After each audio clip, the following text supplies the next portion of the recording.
When is World War III going to happen? It's a question that, kind of hangs in the air, right? Especially with everything going on. But what if the answer wasn't in some geopolitical forecast, but in an ancient prophetic document? Well, today we're diving deep into a text that claims to have the answer, and it offers a really specific and frankly pretty intense interpretation of what's coming. Okay, so here's our game plan.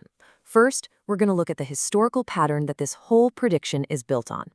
Then, we'll explore two different theories for how this war could kick off. After that, we'll get into what the predicted aftermath actually looks like. And finally, we'll check out the two potential timelines this document lays out. So, to even begin to understand the predictions in this document, you have to get your head around its one core idea, that the past is a direct blueprint for the future. And right off the bat, the source sets a really serious tone by opening with this verse from Ezekiel.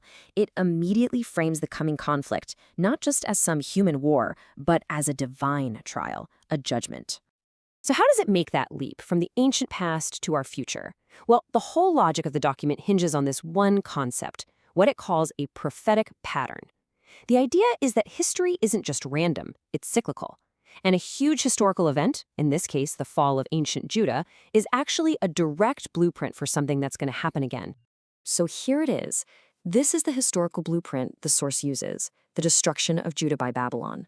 And notice, it wasn't a single event. It was a sequence of attacks, a first strike, then a second, then a devastating third attack that destroyed the nation and its temple, and then even a final deportation. This whole multi-stage collapse, that's the exact pattern it says will be repeated. And this brings us right to the heart of it. The document doesn't actually give us one single clean answer. Nope. Instead, it presents two competing theories for how this future world war gets started, and it pulls both of them from the book of Revelation.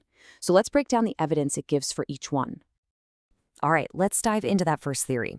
This one argues that the trigger for World War III is an event called the Second Seal, a moment when peace is literally taken from the entire planet. And this verse right here is the whole foundation for theory number one.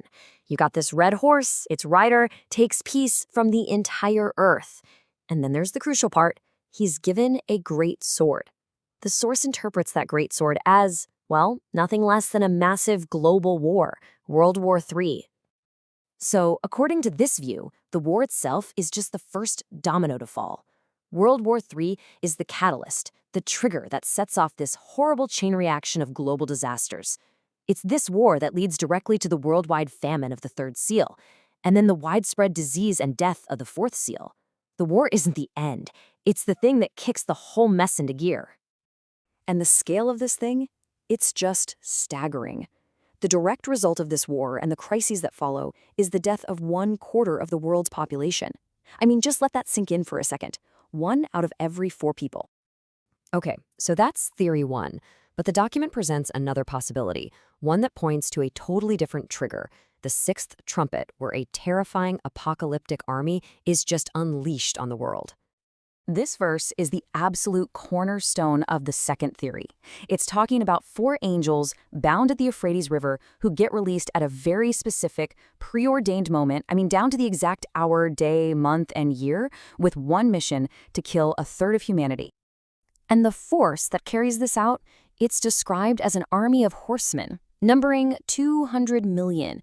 The source really zeroes in on this unbelievable number, presenting this army as the direct agent of World War III, a force of unimaginable size just let loose. And this is where it gets really tricky, because it all comes down to one big question that the source wrestles with. Is the Euphrates River in this prophecy a literal, physical place in the Middle East, or is it a symbol for something else? Because, as the document points out, the answer to that question changes everything. So here's the kicker, and this is a really crucial point. Whether the war starts with the second seal or the sixth trumpet, the source argues that the outcome is exactly the same. It leads to this radical, fundamental shift in global power and the creation of a new world order. Now, to really get what happens next, you need to know the key terms the source uses.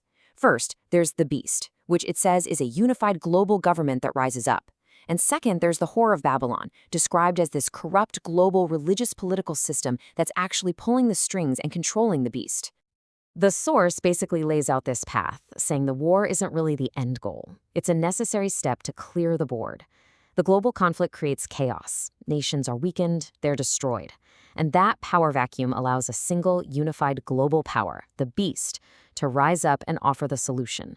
And this new authority, directed by the Whore of Babylon, then takes total control of the entire planet for a prophesied 42 months. So, all of this leads us to the document's grand finale, where it lays out two possible timelines for how these events could actually unfold. Okay, so check this out. In sequence A, the event it calls WWIII happens first, killing a quarter of humanity, followed by other plagues and a final mass slaughter. But in sequence B, you have regional wars and disasters that kill the first quarter, and then the Great War, WWIII, is unleashed, killing a third of everyone left.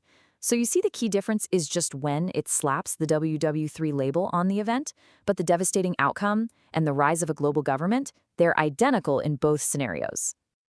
And that, right there, is the ultimate takeaway from this document.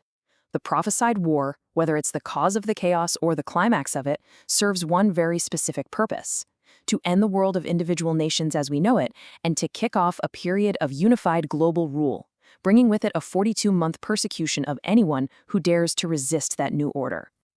And this is where the document leaves us, with one last really provocative question that kind of flips the whole discussion on its head.